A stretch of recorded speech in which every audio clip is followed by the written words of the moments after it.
So today's lesson, we're going to show you a lob shot, the extreme height in the shot, how we set up to the ball, the setup changes we make to influence that ball flight to get it to that parashot shot, the Phil Mickelson flop shot. That is what we're after today.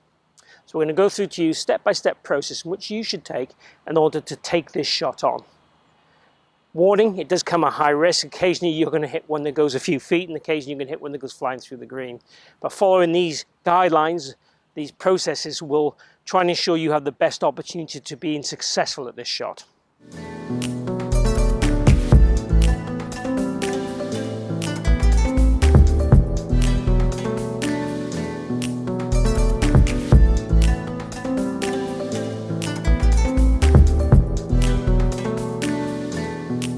So we're at Edgbaston Golf Club here. This is the 16th hole. We're over the back of the green here. For this particular situation, we could probably get away without doing a flop shot, but I'm just showing you the way to play a flop shot. The ball's lying quite nicely, and that's important. If the ball is lying poorly, you can't take a flop shot on. You can only play a flop shot from a good lie. Now we're going to show you what we change in the set in order to achieve initial height. So sometimes, again, you might be better off playing the ball with more spin, and you might get less risk, but the same outcome. Sometimes the maximum height is what we need. So club-wise, I've got my 58-degree wedges, the most lofted club I have in my bag. We're going to try and make that club more lofted again through setup and through golf swing. So in setup terms, what we're going to do to make it more lofted, we're going to open that club face or lay that club face back, whichever terminology you like, before we take our initial hold. The idea is then the club is rotated and we take our hold on a different part of the grip than we would do normally. So my hold now is further around the club with the club presented open at address. That's going to give me more loft. When we get 70 degrees of loft on the club at impact, the ball will have no side spin, so the ball's not going to want to walk to the side. So it's going to go straight in its flight. Pretty much where we swing is where the ball's going to go, or certainly close to that. There might be some initial what we call deflection from where the face is aimed. So we're going to aim pretty straight, and if the ball goes to the right, then we will start to adjust from that in the next few lob shots we would have on the golf course. But in terms of hitting a lob shot, sometimes the tariff is so high, getting it close to the hole is important rather than getting it exactly on the hole. Secondly, we're going to change our addresses, move the ball more forward in our stance. The more forward we have in the stance, the shallower angle of attack becomes, and the higher we initially hit the ball. If you think about by playing a tennis shot, hitting the ball more on the way up, it goes higher like your lob shots. Hitting the ball more on the way down, the lower it goes, probably with more backspin. So we want the ball forward in the stance. To give you an idea, we're going to have it sort of between centre of the stance and left heel would be a good guide. Again, if the lie's really, really good, you could have it further forward, but it's going to go higher and higher risk. And there's probably more chance than you could go under the golf ball and hit the ball so far back in the club head that you get no purchase at all.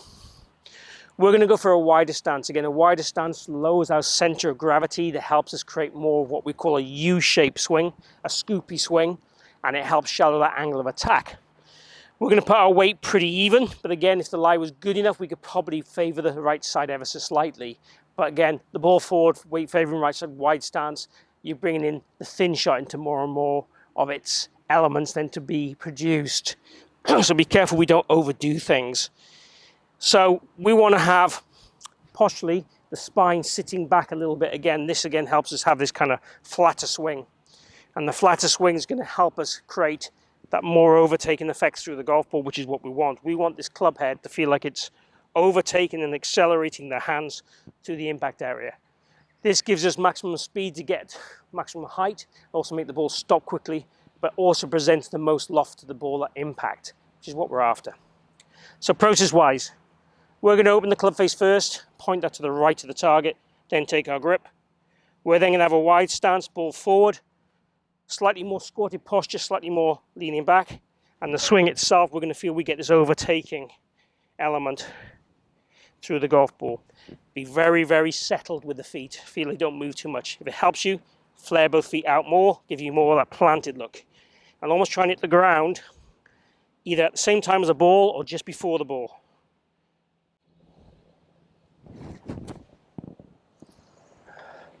And that one was a thing of beauty. And you'll see there, I've got a bit of divot. The ball came up very vertically, very straight, very softly. and it's a very successful shot. As I said to you, we wouldn't need to be as high risk for this shot if we faced it on the course. We play more standard pitch shot. This video is purely about teaching you how to play the lob shot, how to set up to the ball, and the swing that you would produce to get that shot. So I hope you enjoyed this video. If you did, please like and share the video. If you want to see more short game videos from me, please let me know in the comments down below. Also, please subscribe if you haven't already, and make sure you hit the notifications button as well, so you get all the notifications when I release a new video. Thank you for joining me today at the wonderful Edgbaston Golf Club in the centre of Birmingham, UK. See you back here real soon.